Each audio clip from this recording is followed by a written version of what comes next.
Hello বন্ধুরা, good morning সকলকে। নতুন আরও একটি দিনের আরও একটি ব্লগে তোমাদের সকলকে অনেক ওয়েলকাম জানিয়ে আজকের ভিডিওটা শুরু করেছি সকাল থেকে। তো দেখো, সকালবেলা ঘুম থেকে উঠেই বিছানা টিছানা ঝটপট করে গুছিয়ে নিচ্ছি। আর আমার আর মায়ের বিছানা দেখেছো একদম পুরো এলোখেলো। আমাদের ঘরে না এমনভাবে ওই যে টাইলস বিছিয়েছে, মানে টাইলস দিয়েছে আর কি, মানে বাপের বাড়িতে। তো খাট দুটো না অন্য রকমভাবে সাজানো ছিল, এখন আর কিছু করার নেই, এমন একটা পজিশানে রাখতে হয়েছে, দুটো খাটকে কিন্তু জয়েন্ট করতে হয়েছে। তো ওই জন্য আমি আর মা দুটো খাট জয়েন্ট করে একসঙ্গেই ঘুমোই। আমার খাটে যদিও বা দুজনের হয়ে যায়, তবুও আমার মায়ের মোটামুটি অনেকটা জায়গা দরকার হয়, কারণ মায়ের একটু কোমরে ব্যথা রয়েছে, মা একটু উল্টে পাল্টে শুতে ভালোবাসে আর কি। তো সে যাই হোক, ওই জন্য মা আর আমি দুজনে এমনি করেই শুই। একটা মশারিতে কিন্তু দুটো খাটে হয়ে যায়, তো তবুও আর কি একটুখানি দুজন দুই রকম খাটেই ঘুমোই আর কি। তো সে যাই হোক, দেখো এখানে বিছানাটা ঝটপট করে গুছিয়ে নিচ্ছি। আর সকাল সকাল না মোটামুটি ওয়েদারটা একটুখানি গুমড়ে গুমড়ে রয়েছে, বৃষ্টি যদিও এখনও হয়নি। তো এরকমভাবেই চলছে আর কি, টানা বর্ষার পরে একটুখানি মনে হচ্ছে এবারে বৃষ্টিটা যাবে যাবে করছে। তো দেখা যাক আজকে রৌদ্রোজ্জ্বল হয় নাকি মেঘলা মেঘলা বৃষ্টি বৃষ্টি হয়। তো দেখো, এই কাঁথাটা না প্রচুর গায়ে দেওয়া ছিল, একটুখানি হিসু করে দিয়েছে। কাঁথাটা তো এখন ধোয়া যাবে না, তো ভাবলাম একটুখানি রৌদ্রে দিয়ে দিই, যদি শুকনো হয়ে যায় পরে গিয়ে ধুয়ে দেওয়া যাবে। তো পরে গিয়ে বলতে রৌদ্র মনে হচ্ছে আজকে হবে, যদি রৌদ্র হয় মাকে বলবো সাবানে ভিজিয়ে দিতে। আসলে কি বলো তো, এই কাঁথা কাপড় না একটুখানি ভারী ভারী হয়, তো শুকনো হতে দেরি হয়। ভিজিয়ে দিলে দুদিন ধরে শুকনো হলে সেটা আবার একটুখানি বাজে মতন গন্ধ ছাড়বে। তো সেই জন্য দেখো একটুখানি রৌদ্রে দিয়ে দিলাম, পরে যদি রৌদ্র বেরোয় মা ধুয়ে দেবে। তো সে যাই হোক, দেখো এবারে হচ্ছে পড়ানোর পালা, টিউশন পড়ানো। সকলে চলে এসেছিলো পড়তে, পড়িয়ে ছেড়ে দিয়ে, আর এই যে দেখো আমি পুচুকে ধরেছি আর বৌদি মাখা করছে সকালে খাওয়ার জন্য। আজকে সকালে সেন্টার থেকে ভাত দিয়েছে, খিচুড়ি দেয়নি। তো ওই জন্য ভাতের মধ্যে ডিম আর এই যে উচ্ছে আলু মাখার সঙ্গে, মোটামুটি উচ্ছে আলু মাখা দিয়ে গরম গরম ভাত খেতে তো আমার ভীষণই ভালো লাগে। কারণ কি বলো তো, তেঁতোটা বেশ আমার ভালোই লাগছে কয়েকদিন ধরে খেতে, মানে কয়েকদিন বলবো না, প্রেগনেন্সির প্রথম থেকে আর এখনও পর্যন্ত তেঁতো কিন্তু বেশ ভালোই লাগছে আমার খেতে। আর দেখো, তোমাদেরকে বলেছিলাম যে একটুখানি মনে হচ্ছে রৌদ্র উঠবে, রৌদ্র মহাশয় প্রকোপ হয়েছে। ওই জন্য দেখো আমাদের এই যে রান্নাঘরটা না ঠিকভাবে এখনও গোছানো হয়নি, মানে আমার বাপের বাড়িতে। তো চারিদিক থেকে একটুখানি আলোর তরাস পড়েছে, আমি পরে গিয়ে এডিটিং করতে গিয়ে দেখলাম। তো সে যাই হোক, দেখো এখানে এই যে চিংড়ি নিয়ে নিয়েছি, এগুলো হচ্ছে কি বলবো, এগুলোর একেবারে জ্যান্ত চিংড়ি। তো তোমরা জানি না কে কী বলো, আমরা কিন্তু এর একটা অন্য নাম বলি, কিন্তু এখানে বলবো না, অনেকে কমেন্ট করতে পারো। তো সে যাই হোক, নদীরই চিংড়ি। তো দেখো দাদা নিয়ে চলে এসেছিলো, একেবারে টাটকা, দেখেছো গোটা গোটা। তো দাদা বলেছে যে একটুখানি মালাইকারি বানাবি, তো ওই জন্য আমি আজকে রান্নাঘরে এসেছি মালাইকারিটা বানানোর জন্য। আর বৌদি ওইদিকে পুচুকে সামলাচ্ছে, ওকে খাওয়াচ্ছে, স্নান করাচ্ছে, সবটাই আর কি, যেটা আমি করি প্রত্যেক দিন। তো ওইদিকে বৌদি ওটা করছে বলে, যেহেতু মালাইকারিটা আমার হাতেই বানানো খাবে দাদা, তো ওই জন্য আমি চলে এসেছি রান্নাঘরে। তো দেখো বৌদি উনুন টুনুন ধরিয়ে গুছিয়ে দিয়ে গিয়েছে, আর আমি এখানে বসে গিয়েছি। আসলে কি বলো তো, বসে তো একেবারে অনেকটা সময় ধরে রান্না করতে পারি না, দুই একটা তরকারি ঠিক আছে, তো সেটাই করি, এমনি করতে দেওয়া হয় না আমাকে, আমার মা তো একেবারেই দেয় না। তো সে যাই হোক, এখানে দেখো চিংড়ি মাছগুলো ভেজে নিচ্ছি। ছোটো চিংড়ির মালাইকারি একটা অন্যরকম স্বাদ লাগে, বড় চিংড়ি তো গলদা চিংড়ি তো রয়েইছে তার মালাইকারি, কিন্তু এরকমভাবে ছোটো চিংড়ির মালাইকারি সত্যি মানে কি বলবো, অন্যরকম টেস্ট। আসলে কি বলো তো, একদম টাটকা তো চিংড়িগুলো, এর স্বাদ আর টেস্ট সম্পূর্ণই আলাদা।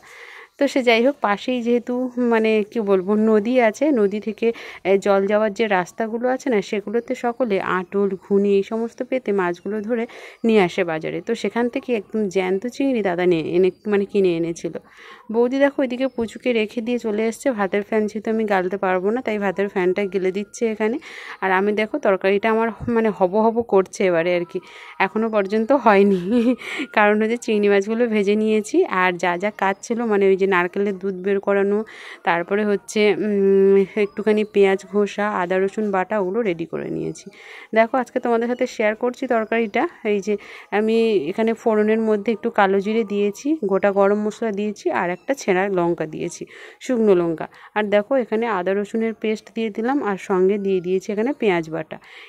এইভাবে কিন্তু ভালো করে নাড়িয়ে নিতে হবে। আমাদের উনুনের না সাইড থেকে একটুখানি ছেড়ে গিয়েছে হয়তো, ওই জন্য কড়াইটা ঠিকঠাক বসছে না। মা কালকের মাটি দেবে, দিলে উনুনে কড়াইটা ঠিকঠাক করে বসানো যাবে। তো দেখো পেঁয়াজ রসুন আর এই যে ফোড়নটা একটুখানি লাল লাল করে ভাজা হলে এর মধ্যে আমি অ্যাড করে দেবো একদম হলুদের গুঁড়ো, লঙ্কার গুঁড়ো।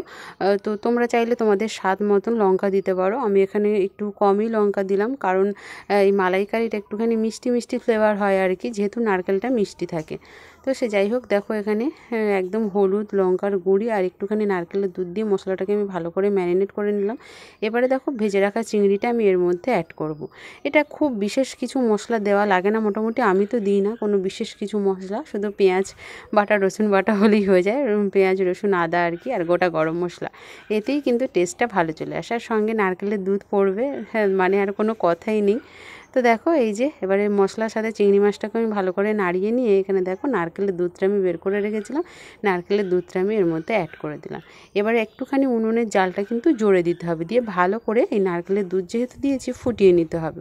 ভালো করে ফুটিয়ে নিয়ে যে দেখো আমি দুটো একদম পুরো চেরা লঙ্কাও দিয়ে দিলাম, কাঁচা লঙ্কা, যাতে করে এর ফ্লেভারটা আরও ভালো বেরোয়। এই যে মোটামুটি আমার রেডি হয়ে গিয়েছে, একটুখানি ঘন আর থকথকে হবে, তারপরে তোমাদেরকে ফাইনালটা দেখাচ্ছি। তো এইদিকে তরকারিটা হতে থাকুক, আর ওইদিকে তো একটাও সবজি কাটা হয়নি আজকে। তো আমি ভাবলাম যে ওইদিকে তরকারিটা ফুটতে লাগুক, আর ততক্ষণে ঝটপট করে আমি সবজিগুলো কেটে দিই। এখানে রয়েছে মৌটি মাছ। তো মৌটি মাছ দেখো এখানে এই যে বেগুন আর আলু আর উচ্ছে দিয়ে একদম চচ্চড়ি, যেটাকে আমরা বলি গ্রামের ভাষায়, সেটা রান্না হবে। তো ওই জন্য ঝটপট করে আমি এটা কেটে দিচ্ছি। যদিও এটা আমি করবো না, বৌদি এসেই করবে, নয়তো মা এসে করবে। মায়েরও কাজ নেই আজকে তেমন, কারণ সকাল সকাল বৌদি স্নান সেরে ঠাকুর পুজোটা দিয়ে নিয়েছে, ওই জন্য মাও ফ্রি আছে। মা চলে আসবে, মা যদি করে তো করবে, আর না তো বৌদি করবে। আমি ওই তরকারিটা নামিয়ে দিয়েই চলে যাব, কারণ বলছি মানে এত কি বলবো, মানে নিচে তো একেবারেই বসতে পারি না খুব বেশি সময়, ভীষণ কষ্ট হয়। আর মানে কষ্টর থেকে বেশি কথা, ভীষণ গরম লাগে উনুনের ধারে। তো দেখো এই যে আমার মোটামুটি রেডি হয়ে গেল এখানে চিংড়ি মাছের মালাইকারিটা। তো দেখো এখান থেকে আমি একটা কাপড় খুঁজে পাচ্ছি না, যে কোথায় গেল কাপড়। কড়াইটা যে ধরে যে জল দিয়ে ধোবো সেটা আর পাচ্ছি না, তাই বলছি আর কি। তো সে যাই হোক, দেখো ওদিকটা আমাদের যেহেতু ভাত হয়ে গিয়েছে, ওই যে আমাদের এবারে গরুর খাদ্য বসে গিয়েছে, জাবনার হাঁড়ি, গরুর ওই যে ঘাস সেদ্ধ হয় আর কি প্রতিদিনই। তো এইদিকে দেখো মানে একা হাতে সবজিটা ঝটপট করে কেটে দিচ্ছি, যাতে করে উনুনটা অফ না যায়। সবজি না কাটা থাকলে কি রান্না হবে বলো? মৌটি মাছ ভাজতে ভাজতে ঝটপট করে এই সবজিটা আমাকে কেটে ফেলতে হবে। তো এখানে কিছুই না, দুটো বেগুন নিয়েছি, দুটো উচ্ছে নিয়েছি, আর একটা আলু, আর ছোট ছোট মৌটি মাছ, যেহেতু একদম পুরো চচ্চড়ি হবে, শুকনো শুকনো, খেতে কিন্তু গরম ভাতে দারুণ লাগবে। তো সে যাই হোক, দেখো আমি এই দিকটা কাটছি, আর ওই দিকটা কড়াই গরম হওয়ার জন্য অপেক্ষা করছি। কড়াইটা গরম হলে ওর মধ্যে মৌটি মাছগুলো বিছিয়ে দিয়ে তারপরে আমি চলে যাব। মা তো যেহেতু এখনও আসেনি, আর বৌদি তো একদম পুচুকে নিলে মোটামুটি ঘুম না পাড়ানো পর্যন্ত আসতে পারবে না, নয়তো কেঁদে একদম পুরো অস্থির হয়ে যাবে। বাড়িতে বাচ্চা থাকলে না খুব সমস্যা, দুটো মানুষের দরকার হয়, নয়তো তো একেবারে সামলানো সম্ভব হয় না। আর সকাল থেকে এমনিতেও বাড়িতে কেউ থাকে না, দাদা থাকে না, বাবা থাকে না, আর মা তো জানোই যে সারাক্ষণ গরু ছাগল। তো বৌদির একার পক্ষে মেয়ে সামলানো খুবই সমস্যার। এখন আমি রয়েছি বলে একটু সামলে নিই, যখন থাকবো না তখন মেয়েকে সামলানো খুব চাপের হয়ে যাবে। তো সে যাই হোক, কী আর করবে বলো, এইভাবে দড়ি দিয়ে বেঁধে এরপরে কাজ করতে হবে হয়তো। এখন যেহেতু হাঁটতে পারে না, তো ওই জন্য একটুখানি বাঁচোয়া। সে যাই হোক, দেখো অবশেষে মা এই যে স্নান সেরে চলে এসছে, এবার ঝটপট করে আমি এগুলো কেটে দিচ্ছি। মা এবার বসে যাবে রান্না করতে, আর আমি এবার চলে যাব স্নানে। স্নান টান সেরে এসে একদম ঝটপট করে বসে পড়েছি ভাতের মানে থালার ঝাঁপি নিয়ে। দাদা ওই দিকটা খাবে করছে, আর ও এসে পুচুকে নিয়েছে। বৌদি জামা কাপড়গুলো ধুতে গিয়েছে পুচুর, যেহেতু আজকে একটু রৌদ্র বেরিয়েছে জানো তো, মানে কি যত বেলা বাড়ছে তত রৌদ্রটা বেরোচ্ছে। সকালের দিকে আবার কিন্তু এক পশলা বৃষ্টিও হয়ে গিয়েছে। এই যে দেখো বৌদি কিছু বাসন কিছু জামা কাপড় ধুয়ে নিয়ে চলে এসছে, তরকারিগুলো ঝটপট করে নামিয়ে দেবে। উপরে যেহেতু তরকারিগুলো রাখা আছে, ঝটপট করে আমি এখানে ভাতটা বেড়ে নিচ্ছি। আমাদের বাড়িতে প্রত্যেক দিন মানে সকালবেলাটা না হোক মোটামুটি দুপুরবেলা রাতের বেলা সবাই একসঙ্গে বসে এক জায়গায় বসেই খাওয়া হয়। আমার শ্বশুরবাড়িতে যেটা খুব একটা হয় না, যেটা হয় না বলতে প্রায় হয়ই না বলতে গেলে। আমি বা তোমাদের দাদা ভাই আমরা একার মতন খাই, আমার শ্বশুর আলাদা খায়, শাশুড়ি মা মোটামুটি যার যখন খিদে পায় সে তখন খায় এরকম। কিন্তু আমাদের বাড়িতে প্রত্যেক দিন দুপুরবেলা কেন বা রাতের বেলা কেন সকলে মিলে এক জায়গায় হলে সেটা দেরি হয়ে হবে, মানে কোনো দিন 2টো বেজে যাচ্ছে, 2:30টা 3টেও হয়ে যাচ্ছে, কিন্তু সবাই একসাথে বসে এক জায়গায় বসেই খাওয়া হয়। এটার কিন্তু একটা আলাদা আনন্দ আছে, কি বলবো তোমাদেরকে। নুন দিয়ে ভাত খেলেও তার যে একটা কী শান্তি এই একসঙ্গে বসে খাওয়া, সেটা হয়তো মানে কি বলবো, যারা একসঙ্গে বা যৌথ ফ্যামিলিতে বাস করো তারাই জানবে কতটা খুশি। যৌথ কি, শ্বশুর শাশুড়ি স্বামী সন্তান এই তো এরাই মানে এরা সকলে মিলেই এক জায়গায় থাকলেই যৌথ। যৌথ মানে অনেক বড় যে কাজিনস থাকতে হবে, খুড়তুতো জ্যাঠতুতো সকলে থাকতে হবে তা কিন্তু নয়। তো দেখো মৌটি মাছের মাথা দিয়ে যে চচ্চড়ি করেছে, আজ ঢ্যাঁড়স চচ্চড়ি, আর সঙ্গে ওই কী বলবো ওটাকে ট্যাংরা মাছের ঝোল হয়েছে, আর হচ্ছে তোমাদেরকে তো দেখালাম এই যে চিংড়ি মাছের মালাইকারি। চলো মালাইকারিটা দেখো কতটা সুন্দর থকথকে হয়েছে, দেখেছো? আর কতটা সুন্দর হয়েছে দেখো। এইভাবে তোমরাও মালাইকারি বানিয়ে নিতে পারো, গরম গরম ভাতের সাথে না জাস্ট জমে যাবে। তো চলো খাওয়া দাওয়া শেষ করে লম্বা একটা ঘুম, যেটা প্রত্যেক দিনই দিই, কারণ ওই টাইমটা রেস্ট নেওয়াটা খুব দরকার। ঘুম দিয়ে উঠে দেখো এই যে চুল আঁচড়াতে বসে গিয়েছি, আর একটুখানি শাড়িও পরে নিয়েছি। তোমরা ভাবতে পারো যে দিদিভাই কোথায় যাবে, শাড়িটারি পরে নিয়েছে। তো পাশেই একজনেদের বাড়িতে, হ্যাঁ মানে আমার একজন স্টুডেন্টের বাড়িতে প্রচুরভাবে আমাকে ডাকে, তো ওখানেই যাবো বলে রেডি হয়েছি, তাই একটুখানি শাড়ি পরে নিয়েছি। আর ঘুম থেকে উঠেই না, ঘুম থেকে উঠলে মন মেজাজটা অতটাও ভালো থাকে না, কেমন যেন একটুখানি শুকনো শুকনো ব্যাপার থাকে মন মেজাজের মধ্যে কেমন একটা শুকনো শুকনো ব্যাপার থাকে। আস্তে আস্তে যখন আবার রাস্তার দিকে বেরিয়ে যাব, হাঁটবো, সকলের সাথে কথা বলবো, আস্তে আস্তে ঠিক হয়ে যাবে।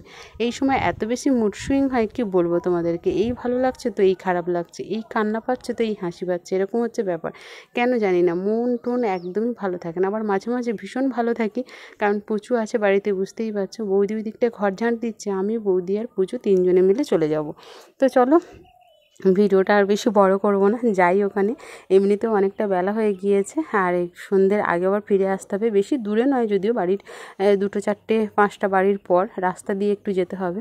চলো চুলটা এখানে ঝটপট করে বেনুনি করে নিয়েছে। আর কি বলবো তোমাদেরকে, হেয়ার ফল তো হচ্ছে, বর্ষার সিজনে প্রচুর হেয়ার ফল হয় আমাদের। আর তার উপরে মানে পুকুরের জলে যেহেতু স্নান করি, তো ওই জন্য আরও বেশি করে হেয়ার ফল হয়। তো সে যাই হোক, দেখো আমি এখানে সিঁদুর টিপ সমস্ত কিছু পরে একবারে রেডি হয়ে গেলাম। তো চলো আর বেশি বকবক করছি না, একটুখানি জল তেষ্টা পেয়ে গেল, তোমাদের সাথে কথা বলতে বলতে জল খেয়ে এবার বেরিয়ে যাব। তো চলো আজকের ব্লগটা আমি এখানেই শেষ করছি। সকলে ভালো থেকো, সুস্থ থেকো, সকলকে টাটা।